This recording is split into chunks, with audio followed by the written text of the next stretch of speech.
So it's January 2020, and on this channel, the episodes where Craig and I talk about our annual planning and then reviewing that tend to be the shows that folks watch the most. So we thought this year we would try and pick up our game a bit. And how we're going to do that is Craig is going to be talking about fiction and his fiction plans. I will be talking about nonfiction and some things that I'm doing around my nonfiction strategy for 2020. We're going to keep those separate. So first we'll be sharing our 2019 results, and then we're going to be talking about 2020 plans to get you level set for what we're looking to do for the rest of the year. We'll then follow up with quarterly updates in a similar format where we break these things out, fiction and nonfiction, and we go through what's working and what's not working. So let's hear from Craig about his results for 2019. 2019, my co-authoring and collaborations was the word of the year. So the first 6 months, I published 30 books. I published a book a week, at least one book a week, every week for the first 30 weeks out of the year. And that was killing me. And plus, they weren't returning what I had estimated. I had like one winner out of 3 or 4 series. So it was a huge cash drain. So I cut all of those, and now I'm just writing myself. That's all of my series are me. And so the second half of the year, I published 5 books is all, 4 or 5. I mean, people say, oh, that's a lot. Yes, but when you publish for 30 in the first 6 months and you publish 5 in the second 6 months, it changes. And you know what I saw in the second 6 months? My revenue actually increased. Yeah, the first 5 months I published, or first 6 months I published a lot of books, and I think I was overwhelming my readers. I know I was, and the series that weren't resonating I was losing readers. Like they were leaving and not coming back. So when I focused on my stuff, the readers started coming back, and they were invested, and then I started working on more newsletter builders. And so made much more money in the second half of the year than I did in the first, and that's separate of expenses. So I made the year thanks to the second half of the year where I only published like 5 books. So this year I published a book right at the beginning of January, and that's a self-titled book in one of my most successful series. So that's already kicking it. We made 3 box sets out of completed series. A fourth, we made 4 actually, and the complete box sets are going to be huge money makers because they reach different audiences and they're marketable over the long term. So for 2020, I'm going to be pushing box sets that I have, omnibus editions. They're ebook sets, not print sets, as well as writing my own stuff and publishing that. I'm going to wrap up a bunch of series and then focus on just 2 series moving forward. Okay. So that's my plan for 2020 is much more marketing, fewer books, because I'm the guy who says nothing sells the last book like the next book. Yep, so you keep writing, you keep publishing. Well, if I'm only publishing a book now every 6 to 8 weeks. And so how do you fill that gap in between? Well, promotions, once you have enough backlists. So I'll put the first book in a series on sale. So a lot of promotions, paid promotions, as well as extra separate advertising campaigns, as well as heavy ad campaigns for regularly priced titles, the first in series, because I have 16, 17 different series. So there's plenty of opportunity. And that can be a full-time job. If I never publish again, I can have a full-time job advertising my 100 and some books and promoting them and pushing them and marketing them, because there's always a different target audience that you can I say exploit, but not in a good way, that you can target and get in there and get them reading your stuff. Well, there's certainly some great opportunities there to test out how you can do different things. Like, can you maybe break out some of that and say, this is going to be an experiment in finding new audiences? Yeah. Or is this, I know from a client that we work with who has a few series, but one main series with a lot of books in it. And he does a real good job with how he uses his countdown deals and his sales on these different books, and then, using Facebook and BookBub to, bring new readers in, because he knows that, there's, even though there are some people that will probably buy all his books off and say they're a typical BookBub person, they're going to buy all his books at discount. Yeah. And you don't really make the money on that particular person. It's the process that brings in people, and there's going to be a segment that they read that first book, and then they're just going to say, wow, this is a really great story. I paid 99 cents for it. But then they go and either read the whole thing in KU, and he makes 80 something dollars, or they buy the books, right, where he makes even more money. So I think you got some great opportunities to play around with that, especially with 110 books? Yeah, something like that. Got plenty of books for sale. I have plenty of books for sale. Any thoughts around 2020, what you'll be doing with audio? Oh, I've got almost everything in audio, thanks to some relationships. Thanks to 20 Books Vegas, I no longer have to pay for narrators.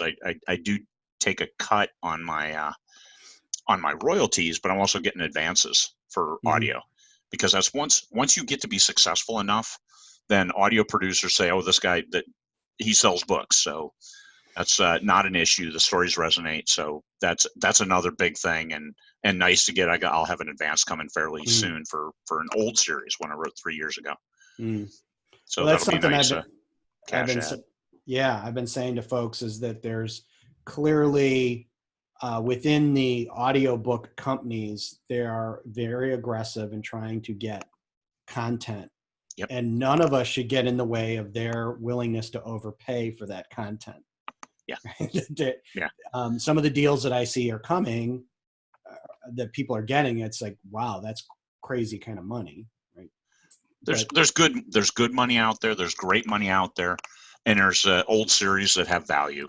And as I tell, your words have value, and even old words, once you're established, and those old words probably are better than you think they are. Well, and this is something that's going on, and I think we're hearing more about probably at the next 20 books. But you're going to hear more and more authors talking about how their revenue has shifted away from ebooks being number one to ebooks being number two, and that their money is coming from audiobooks. Especially, I'm already seeing it with clients in fantasy and science fiction, where significantly more money is being made in audiobooks than, and like you say, these are not ones that they're writing now. This is stuff that they thought were dead horses. But one I wasn't willing to invest in a narrator for. That's right. Yeah. But when you have this convergence of these companies that want to pay that kind of money because they know that there's these audiences out there that they're not readers, they're listeners. When you look at how big podcasting has become and the amount of time people are spending that, this is just kind of an adjacent market to that, right? Like, well, especially if you bundle stuff, because my, I've got a 30-hour audio that sells really well, and the new one will be 3 18 to 20-hour audios, 3 bundles within a series. And those sell well. They sell much better. I think 14 hours is the magical number, where over 14 you get people willing to spend their Audible credit, and you get paid well with that. Audible credit has value. Yeah, and what I've observed too is when you start getting some of those books doing well and they do a promotion, not only does it help you sell a lot of audiobooks, but it pulls all your ebooks along with it. Yep. People see a pretty significant rank shift when that your other audio and stuff like that. Anytime, and as people like, hey, Amazon offered this promotion, should I take it? Amazon owns 85% of the market. If they're willing to promote your stuff at no cost to you, you should always take it. That's my advice. I always do, and I never lose from those. I don't know if you saw it. There was the article in Wall Street Journal 2 weeks ago. They're talking about Dean Koontz and the whole. They quoted that in October of 2019, Amazon accounted for 51% of all books sold. Everything. All books, everything. Yeah, I can believe that. Yeah. So, and now the big comparison there that people don't think of is school books, textbooks. Textbooks are a monumental market, and if you remove textbooks now, Amazon's probably up at that 85 percentile. Yeah. Oh, yeah. Certainly. And oh, by the way, if you took out textbooks, half of these big publishing companies would be out of business. That's right. They need that. Yeah. That's what's keeping them alive. Right? It's the fact that I've probably got $5,000 worth of books on this shelf, right? Yeah, all 4 of them. Yeah. My physics textbooks. Oh my God. Yeah. Written by the guy you took the course from, right? Yeah. No wonder he had a smile on his face. All right. So what else do you think as far as 2020, you kind of want to talk about any kind of key performance indicators or things that you're going to be keeping an eye on? One of the things I'm doing is I keep track on macro spend because I'm running, a promotion every week. Is what is my macro spend? I shoot for anywhere from $100 to $500 on paid promotions during those weeks, and I'm ratcheting up. I'm for the new series. I'm looking at spending about $1,000 on the launch with BookBub ads and stuff because we have a very well-defined target audience. So we're going to hit that very, very hard and actually price that first book at 99 cents. The second book will be done, even though it won't be launched. We're going to put it on pre-order, but it's done. Third book will be almost done, and so that pre-order will be in the second one when that one hits. And this is how we're going to approach this series. Going to launch it at 99 cents and try to build that momentum. Get into also bots, which is the big thing. As long as there still exist. And if they don't, well, then we're going to advertise. So the sponsored ads were one of the first 3 or 4, that first page. Yeah. That's key money there because people will buy off that. They see it. It's right on their main screen when they're looking at somebody else's book. You want them to see your book. That's where you make your money. Mark Dawson said he took a 30% drop in revenue when the also bots disappeared for a month because Amazon was doing some testing. A 30%, and in his case, that was about $30,000. I think that was would have been $100,000 a month. So simply loss of also bots was a $30,000 reduction in revenue. And it's not just also bots; it's also interest, which is when you get an email from Amazon saying, "Oh, by the way, you're an author you're following just published this new book, and here's some other books you may be interested in." That's another version of the also bots. And even if also bots go away and they're sponsored ads, I suspect these other books you may be interested in, because it's about the reader experience. It's not who pays for the ad, but it's about, hey, the reader likes these books, and these books are like that book based on sales, which is also bots. Then that's where you want to get to, because then they're promoting your book for free to their list, and those lists are massive. Well, that's it. Some research that I've been doing around kind of some things I'm going to be working on in 2020, but it's very important for Amazon to get that right, because one of their advantages is how much product breadth they have, right? And they have to strike a balance between giving you what they think is exactly what you want, but also at the same time dripping in some things that they think you may be interested in, right?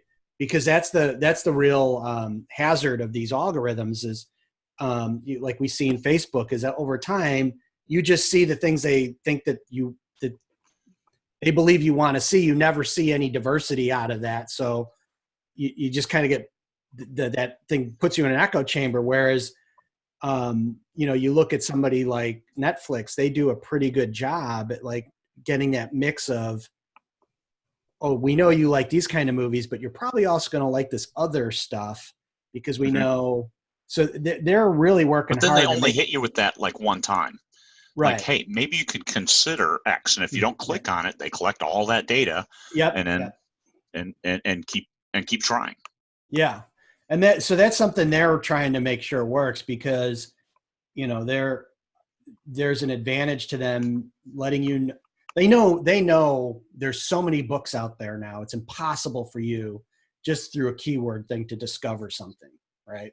So they're trying to do whatever they can to improve that discoverability, because they want to sell you stuff. Yeah, they want you to buy stuff. Yep, Yeah. exactly. So any other thoughts you have for fiction kind of stuff you're going to be working on? Now, a shift from fewer books and more marketing. No, I think And that's, because profitability, this is the year I want to hit a $100,000 month and not spend $100,000 to make it. I mean, that's not my idea of my idea of $100,000 month. But I do want to hit $100,000 month this year, and to do that, it's going to take that new book and it's going to take that new series. But I think we have the winners coming. And that's the royal we. It's me. But I do have a team. I have people who do marketing. I have other people that I have access to for ads and other things. So that's growth over time. No, your average author, your first time author, you can't say, well, I need to outsource my ads.